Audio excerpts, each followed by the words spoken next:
Ravi de vous retrouver pour ce nouvel invité de la rédaction. Depuis 61 ans, les bénévoles de l'association SOS Amitié, répartis dans 55 centres d'écoute, offrent une oreille attentive et sans jugement à ceux qui se sentent seuls, déprimés ou angoissés.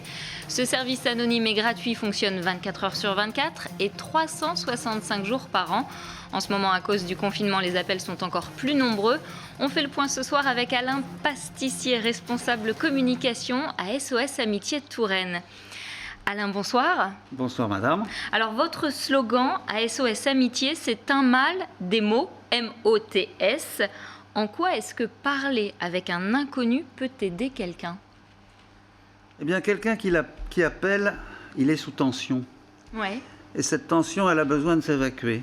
C'est un peu comme, si vous voulez, un abcès. Un abcès, c'est tendu, ça fait mal. Et déjà de mettre un drain, ben, ça sort. Et ça sort d'autant mieux que ceux qui nous appellent, si ce n'est pas leur premier appel ou ils sont un peu surpris, ils savent qu'ils s'adressent à des gens qui les écoutent en dehors de tout jugement.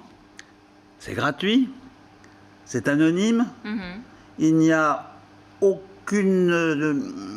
prosélytisme ni politique ni religieux, ça doit être totalement neutre. Donc, ce qui fait que nous avons de plus en plus de gens qui sont très sensibles au fait que, ils vont pouvoir évacuer un petit peu quelque chose dans le temps qu'ils vont rester. Ça peut être 1 minute, ça peut être 1 heure. Voilà. Quel est le profil des appelants ? Pourquoi est-ce qu'ils appellent ? Alors, le profil est extrêmement varié. Ça ne va pas de 7 à 77 ans comme dans Tintin, mais ça va de 12 ans récemment à plus de 80 ans, 90 ans. Alors, vous avez les habituels que nous avions depuis longtemps, les petites grand-mères qui sont toutes seules, qui le soir, c'est leur petite pilule d'appeler SOS Amitié. Bon, donc elles ont besoin de parler à quelqu'un parce qu'elles ont parlé à personne dans la journée. Mais vous avez aussi un énorme bataillon de patients qui ont des difficultés psychiques et notamment de patients psychiatriques avec des pathologies lourdes. Vous avez aussi tous les effets de la solitude, des deuils, des problèmes de travail qui sont naturellement encore plus augmentés par le confinement. Et ça nous amène à avoir un public nouveau. Justement, en 2020, combien est-ce que vous avez reçu d'appels ? Est-ce qu'il y a eu un effet confinement, coronavirus, j'allais dire ? Absolument. Alors en 2020, je peux vous donner un chiffre. Nous étions au creux du nombre d'écoutants. Notre recrutement était au plus bas. On était à 23. En Touraine. En Touraine, j'insiste. Et nous avons traité, je dis bien traité, 10 000 appels. Alors que 5 ou 6 ans auparavant, alors que nous étions 35, on avait traité aussi 10 000 appels. Ce qui vous montre que c'était au moins 1 fois, voire 2 fois plus que d'habitude. Et que quand on traite 100 appels, on n'en a pas traité 400. Un appel sur 4 ou un appel sur 3. Donc on est vraiment actuellement dans une situation qui s'améliore un petit peu parce qu'on a recruté, mais les appels ont explosé avec le coronavirus. Et en ce qui concerne les statistiques nationales, puisque nous sommes une association nationale avec 44 postes et 1600 écoutants et 57 postes d'écoute sur 44 villes, ça va de 6 à 10 000 appels par jour maintenant. Donc on est passé avant confinement, en gros, à 6-7 000 appels par jour, maintenant à 10 000 appels par jour. Donc on est dans l'asphyxie, là, en ce moment, on peut pas répondre à tout. Voilà. Alors justement, on va s'intéresser à ceux qui accueillent cette parole et qui lui prêtent une oreille attentive. Quels sont les critères, justement, pour devenir écoutant à SOS Amitié ? Comment fait-on ? D'abord, tout le monde ne peut pas être écoutant à SOS. Tout le monde ne peut pas avoir, si vous voulez, la capacité d'écouter des choses difficiles. Et donc, il doit y avoir une sélection, non pas parce qu'il s'agit de passer un examen et d'être trouvé très bon, mais parce qu'il s'agit tout simplement de protéger des gens qui n'écoutent pas des choses qu'ils ne sont pas capables d'entendre ou qui les déstabilisent. Donc, la première chose à faire, c'est d'abord d'avoir un petit peu plus de 26 ans, pas trop jeune, et puis ensuite d'avoir eu l'habitude dans sa vie d'écouter. Ça peut être dans tous les milieux, bien sûr, les milieux de la santé, infirmiers, infirmières, médecins, mais aussi dans le milieu professionnel type travailleurs sociaux, type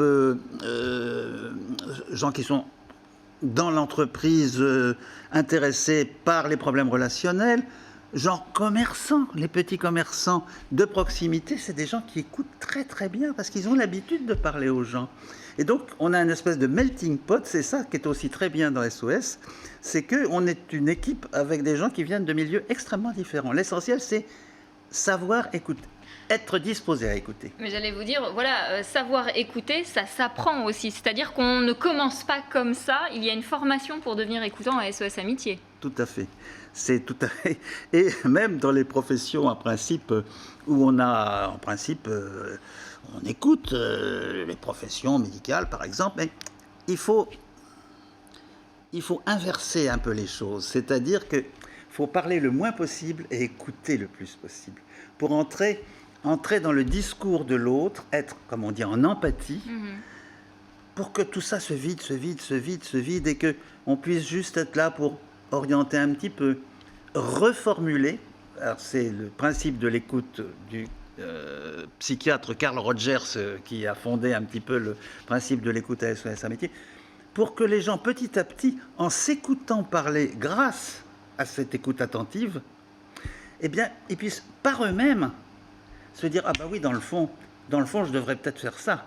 Voilà. Est-ce que vous êtes là pour donner des conseils? Parce que justement, on n'est pas là pour donner des conseils. On n'est pas là pour donner des conseils, on est là pour un petit peu faire un peu ce qu'on appelle de la maïeutique, de l'accouchement. C'est-à-dire, mais vous voyez bien, vous me demandez, mais vous m'avez dit tout à l'heure que dans le fond, vous devriez faire ça, que votre voisin, il vous emmerde, et puis que vous avez envie de lui dire ceci et cela, et puis que vous n'avez jamais osé. Mais c'est vous qui le dites, alors pourquoi ne le faites-vous pas? Je prends un exemple parmi d'autres, vous voyez.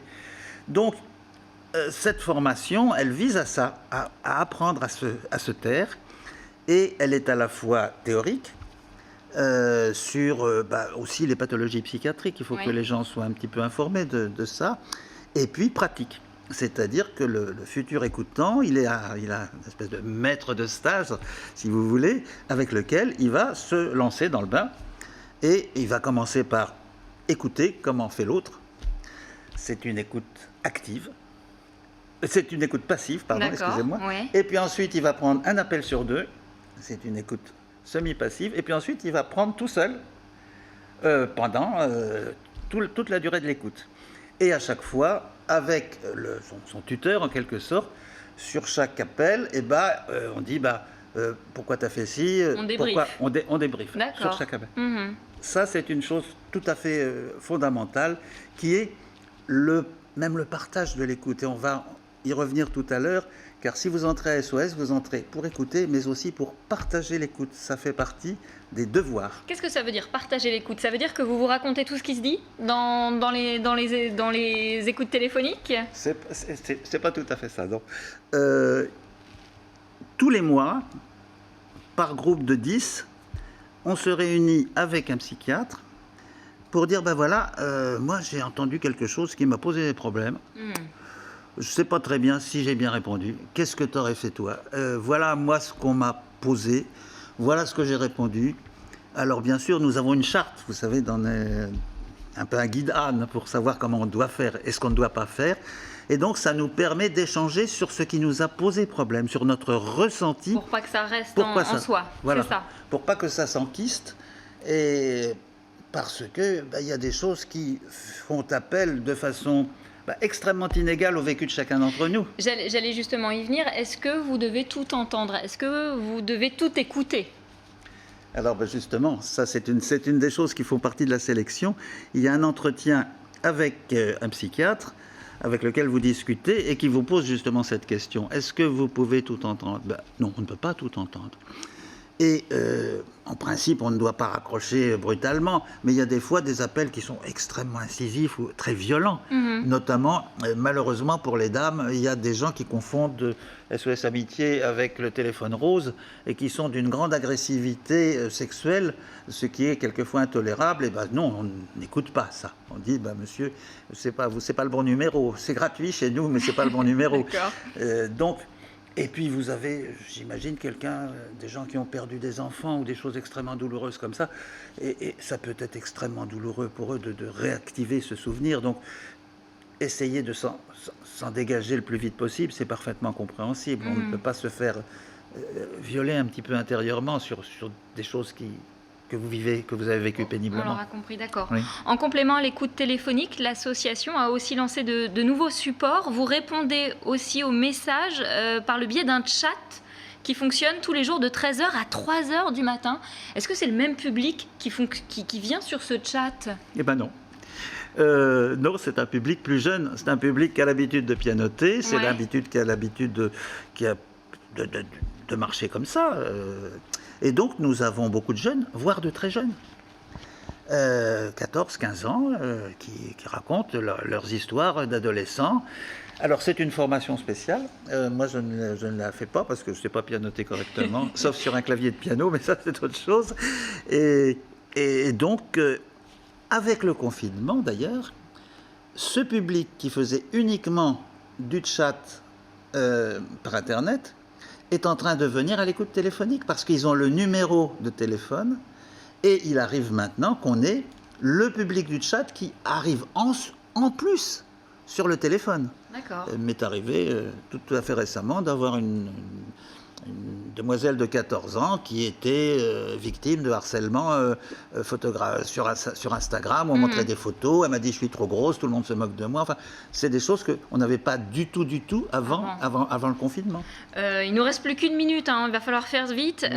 Aujourd'hui, si on compose le numéro de l'association Tourangelle, on peut arriver et tomber sur un écoutant qui est à Lyon, à Bordeaux ou à Lille. Expliquez-moi. Oui, ça a été fait parce qu'il y a quelques années, il y a des postes qui avaient des créneaux où ils étaient assez libres et d'autres où ils étaient surchargés. Donc maintenant, si vous faites le numéro de Tours et que le poste de Tours est occupé, ça part sur une plateforme et vous pouvez vous retrouver à Limoges, à Strasbourg. Et puis il y a des gens qui ne sont pas contents. Comment j'ai appelé Tours? Ça c'est bah oui. Ou moi j'ai appelé Le Mans et quand je suis à Tours, je ne suis pas content. Bon, c'est vrai, on ne peut pas. On essaye de faire au mieux. Voilà. Bon, bah écoutez, merci Alain d'être venu sur notre plateau. Vous recrutez, vous cherchez des bénévoles, c'était aussi le sens de votre venue. Vous donniez aussi tous les renseignements sur Internet, sur notre site sos-amitié.com. Et là, vous saurez exactement comment on devient bénévole, ce qu'il faut faire, la démarche à suivre, et on essaiera de vous répondre le plus vite possible. En tout cas, nous à Tours, on cherche 20 écoutants.